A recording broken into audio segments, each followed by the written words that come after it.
Where is the most interesting place you've ever met somebody? Well, I had the pleasure and the delight of being invited to an exclusive yacht party, and because that's just how we roll at Manua Media, that's just what we do.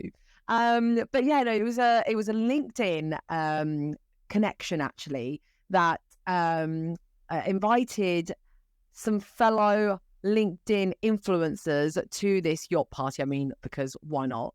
And that's where I met my delightful guest for today's show, because we were both on this yacht and we both clearly have some sort of a following on LinkedIn of some size that we've been able to find each other. And we are, it's not just about having a following. This person who invited us, who has also been a Money Honey, clearly has identified some key players in different industries and sectors and has put them all together on one boat. What could go wrong? Like 10 LinkedIn influencers on one boat with a lot of Prosecco. What could happen? So this particular LinkedIn influencer that I came across is from the accounting world. So again, we're inviting here today a Money Honey within either finance, property or construction, and this well and truly lands in the financial space.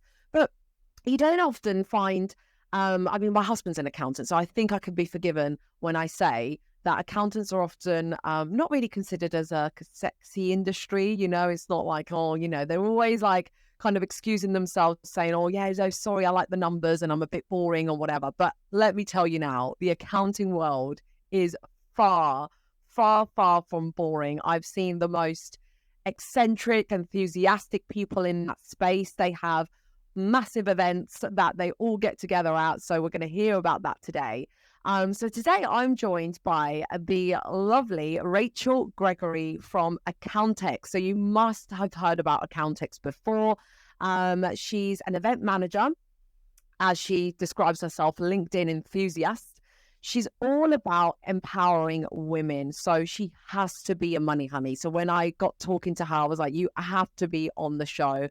I'm so delighted to bring her on. She's a woman in sales, tech, finance, and it can be very challenging, she says, and many women have said when you are a female in what typically tend to be considered as male trades, it can be quite overwhelming and challenging. But she's going to explain to us exactly how she's navigated that world today, how she's gone through it, how she's thriving in this space. So let's bring her on the show. Rachel, are you with me?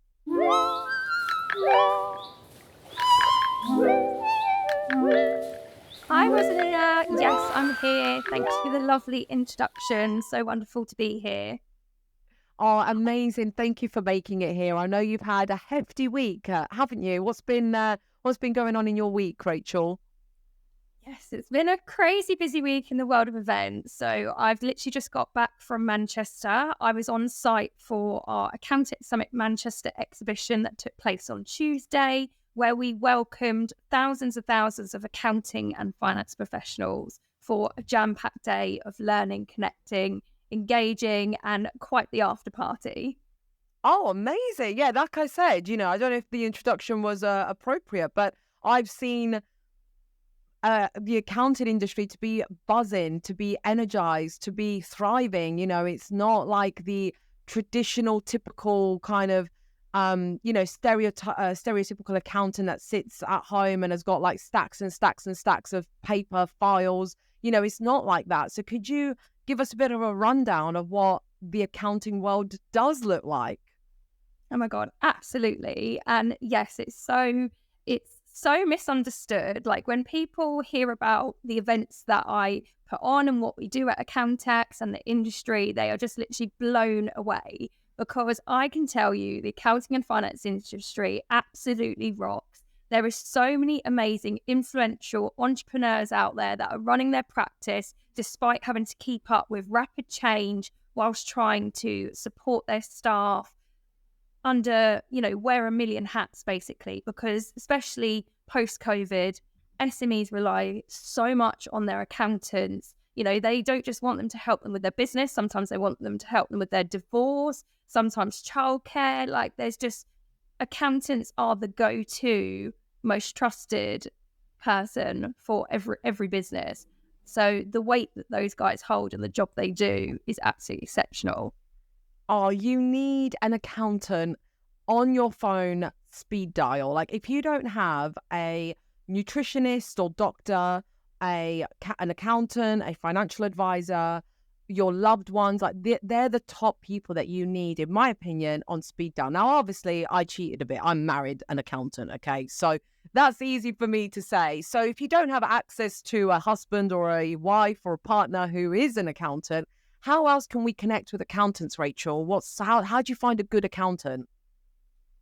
I would say through research online, definitely looking at LinkedIn. A lot of accountants are niching these days. So some accountancy practices will just deal with construction businesses. Some will deal with creative agencies. Some will deal with millennials and YouTubers. So it's about finding the right accountancy practice for you.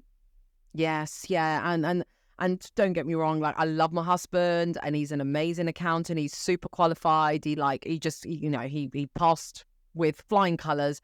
But I don't think he gets he's getting it now, but like the influencer status or like the personal brand sort of accounting style. And he's a phenomenal help. But because we're married, I still have to outsource some stuff because it's just too much. We can't be at the dinner table 1 minute talking about our holiday, next minute talking about the finances. But he is a massive help. And so whilst I do have an accountant in my life, I do actually hire someone else externally to do things like bookkeeping and things like that. Because we've just dived straight in because we're so both passionate about this topic. So can I just park a question that I have for you, which actually more of a statement about why business owners should get really serious about knowing their numbers. But just put that to one side. Go for your intro. Like, tell us what I haven't said already. Tell us how did you get into this accounting world? What do you do? Who is Rachel? Tell us. So I'm a really bubbly, enthusiastic, hardworking, driven woman that has been in sales for over 15 years. I started out at Hastings Direct Car Insurance, then moved on to digital and print advertising, so the Courier Media Group. And then I found myself landing an amazing role at this company called Diversified in Brighton that is a global event organizer. And that is where my journey on ACCOUNTex began. I've been working for Diversified for 7 years now, and ACCOUNTex has grown strength from strength. We are the world's largest accounting and finance expo. So I'm really passionate about the events industry. I'm really passionate about the accounting and finance industry and also the tech industry. So all my clients are the movers and shakers in tech. I work with some of the biggest accounting and finance software vendors in the world, as well as startups and entrepreneurs that are literally just launching into the market. So it's really exciting because I'm working across three sectors, as well as very passionate about LinkedIn, always looking to engage, connect, and help others, essentially. So if I could ever help anyone that's watching, feel free to reach out, whether you want advice on events or, I don't know, how to put yourself out there on LinkedIn. I'm always open. Yes, yeah, lovely. Thank you for offering that. That's awesome. So let's talk about savvy business owners and, what kind of topics are you covering at these events? How are you helping business owners really get, or self-employed people or influencers and freelancers, how are you helping them take ownership of their finances and their money? Because, hey, let's face it, we might be really good in business at bringing the clients in and putting yourself out there, but some people are just not great at, taking stock of the numbers, right? So what else can we expect from these events? How can you help us? Yeah, I think really good question. I think every business and every individual has something to aspire to and that has development, right? So these events are a platform to develop yourself and your business. Our London flagship show, ACCOUNTex London, welcomes over 10,000 attendees, and we have over 200 speaker sessions. So we have sessions delivering inspiring talks on how to retain top talent, well-being and mental health, how to look after yourself and avoid burnout, as well as tax, finance, marketing, sales, menopause, women CEO panels. There is something for everyone, and you can really scope out, what you're looking to develop and what interests you. But essentially everyone comes to the show to learn, network and engage. So we cover anything and everything that we feel is a pressing topic or trend that's gonna help people and their businesses. So, Rachel, why don't you tell us, if you can, please, if you have your very own business or money story? Do you have an interesting money story? An interesting money story? I mean, pre-COVID, I launched my own brand, but it didn't make me any money. I literally just was giving back to the event industry because I'm really passionate about inspiring others. And I thought if I could just help one person, then I've done my job. So I launched a brand called 𝐬𝐮𝐬𝐫𝐞, Women in Sales Excel, to support event professionals in sales. I had my own event, which was actually days before we went into lockdown. I had about 25 people that came to a venue in Brighton to network and listen to inspiring seminars and speakers that I had got to the event. And then through COVID, I did some webinars, and just so kind of not a money story, but giving back, in giving my time, which I guess time is money. So I like to give my time to others. I like to help, where possible. And that was something that I did just, to give back to the industry, what industry I serve, really. That's phenomenal. I love that story, Rachel. Sometimes I just, ask a random question and it really pays off, because it just goes to show that when you're in business, I think most people try and map out how to make money. Obviously, like, we do need to make money at the end of the day. But you've built your brand, and you've built the foundations, and you've got your name out there through doing, especially when it was in the tough times, like during the tough times, you just did what you had to do, even if at the moment you didn't pay dividends, like, financially, right? But how has that helped you? You building your brand on social media, on LinkedIn, and you creating those events. How is that helping you today? I think when people see you on LinkedIn pushing out content, and not kind of perfect pictures or necessarily perfect, scripted content, people really resonate with it and engage with it. And I have actually found myself changing my style post-COVID. Like, I've started sharing more personal information about myself on LinkedIn, whereas pre-COVID, I maybe was just kind of, ACCOUNTex, event professional, sales professional. But, we all have a mask in the office sometimes. But I think taking it off and just showing your real self and not being afraid to put yourself out there. And I think growing my LinkedIn following has helped me grow ACCOUNTex, like being connected with my clients, speakers, visitors. They constantly keep up to date with not only my personal journey, but also the show. And then the event industry, connecting with other like-minded event directors, event managers, sales managers, just seeing what else everyone is working on, what kind of sustainability elements are people trying to incorporate into the events. And knowledge is key, right? So I think it's really helped me to grow my knowledge.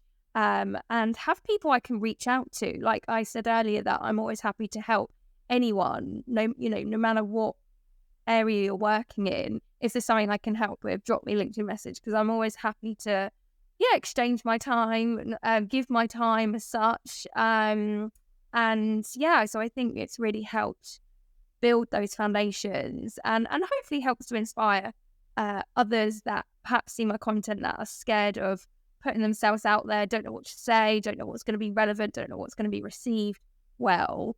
So I'd like to think that it helps and inspires others, as well as, I guess, I benefit from growing my connections in what I do. So you talk a lot about, giving your time, putting yourself out there, you helping others, you inspiring others, and that's really lovely. But who inspires you, and what helps you? How do you help yourself? I help myself by going to other events that are relevant for me. For instance, I'm going into the Karen Brady's Women in Business Expo in October. I'm so excited. I cannot tell you what a massive fan of Karen Brady I am. So she's someone that's inspired me. I'm a massive fan of The Apprentice, like many of us are. Bianca Miller as well, previous winner of The Apprentice, definitely inspires me as well. And just kind of, my clients, my visitors to the show, speakers, people just putting themselves out there, being real, and telling their story. I think we've all got inspiring stories to tell, and I mean, I absolutely love going on LinkedIn. Like, my first thing I do every single morning is have my cup of tea in bed and go on LinkedIn, because I'm just constantly absorbing all the information, all the content, all the posts, and I don't want to see what other people are up to, what businesses are launching. Like, I just find it so fascinating. Like, the business world really excites me.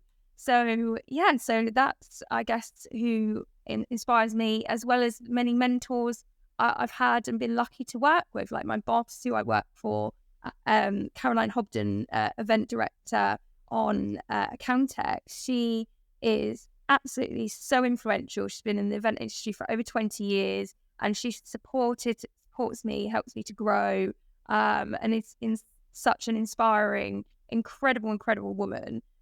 So I guess the people I work with are very influential to my career and inspire me along the way as well. Amazing insights into LinkedIn as well. So, big advocate for putting yourself out there and really engaging with other people, which is so amazing. I love your routine of having a cup of tea in bed and watching the world. Literally, it's just such an amazing platform, because when else would you get the opportunity to meet thousands and thousands of people just from scrolling on your mobile? And that's how we met, right? We had an amazing day out in where were we? What was the it was Portsmouth, but where we even went to the Isle of Wight, didn't we? Went to the Isle of Wight, had an amazing lunch. Was it the Yarmouth Hotel? Yeah, something like that. So good. And that all off the back of just one person on LinkedIn connecting 9 other people together. There was people there that have got 20,000 followers, 5,000, 10,000, amazing connections that we made on that day. So what do you do? Final couple of questions.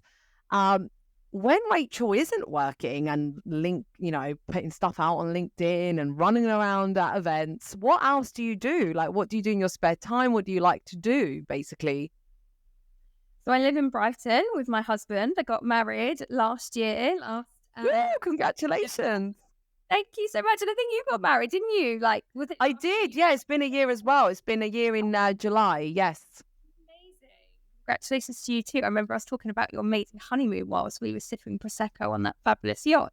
So me and my husband like to travel, like to go on holiday. We like to get out and support local businesses by eating out. In Brighton, we are sport for choice. There is so many incredible restaurants. If you ever want recommendations in Brighton, let me know. I spend time with both our families. Which is really important. Our godchildren. I have 5 godchildren, so I do like to obviously spend time with them as well, and just my besties as well. Just go out for bottomless brunches is a regular thing. Just catching up for walks. I like to do a bit of yoga. And just spending time with family and friends and having lovely date nights out with my husband. Yes, love that. Yeah, we're very much aligned on that front. I love eating. Literally, any spare time my husband and I have, we just eat. So yeah, that's what we do and go on holiday. And the final question I have for you might be a little bit of some food for thought. You might hesitate. I don't know. Maybe you just roll off the tongue. But what is the one mantra that you live by, or that one affirmation that you say and you're like, this is just my philosophy? Oh, that is a very good question. I think like, I love a Marilyn Monroe quote. Like, I really do. I think just kind of, you know, dreams can come true, but you have to fight. And I think just putting yourself out there, anything is possible. You know, don't let that kind of inner fear stop you. And I think that's what I've like lived by. I try to push myself out of my comfort zone. And yeah, just like anything is possible. Like, I don't have a degree. Like, a lot of people in event management have a degree, have been to university. I never did that. I like obviously fell into sales, and I've just worked incredibly hard and put myself out there. Don't be afraid to ask for a pay rise as well, because I think also you know, if you don't ask, you don't get. And I think we talk about, obviously we want it to be equal for equal, but a lot of us have the fear of asking for what we think we deserve and what we need. So yeah, I think just don't let that inner fears hold you back. And I think I live by that and try and push myself out of my comfort zone and see where it takes me. Oh, that is magical. Thank you so much, Rachel. You've been an amazing money honey on the show. Not only have you given us a glimpse into the accounting world, but you've, I'm sure, inspired so many people listening to this to take action, like you say, put yourself out there, get out of your comfort zone, really try and embrace LinkedIn, you know, open up that little app and just try and see if you can connect with one person, and then tomorrow connect with another, and then another, and just see where that goes. So you've been a great representation of that. I've loved following your journey. The little I've known you, yeah, it's been amazing to get to know you. So where can people find you if they want to connect? I guess LinkedIn. It's LinkedIn. Rachel Gregory is how I display myself on LinkedIn. Working for Diversified Business Communications. So yeah, feel free to connect with me. And yeah, so drop me a message if you want to say hi. Beautiful, beautiful. And to the rest of you listening, thank you again for tuning in. I hope this episode has brought you closer to perhaps the next challenge in your life, and now has potentially given you a ray of hope or some sort of solution to what you might have been thinking. Or perhaps you know Rachel and you just want to give her some appreciation, give her a thumbs up and really show her that you appreciated this episode. Literally all you need to do is subscribe, like our episode, and share it with anyone that you think needs to see it. Maybe you've got children, colleagues, partners, somebody who wants to come into the accounting world and just needs to hear this, needs to see how different it looks. That's what I try and bring to you. You know, I try and cut through the stereotypes. I try and show you, you know, the actual talent and the diversity that is in the financial world. So I'm so excited that you could share today with me, Rachel. Thank you so much. And thank you for everyone tuning in. Till the next show, but remember to subscribe so that you'll get notified for the next phenomenal speaker that's coming on. Thank you, everyone.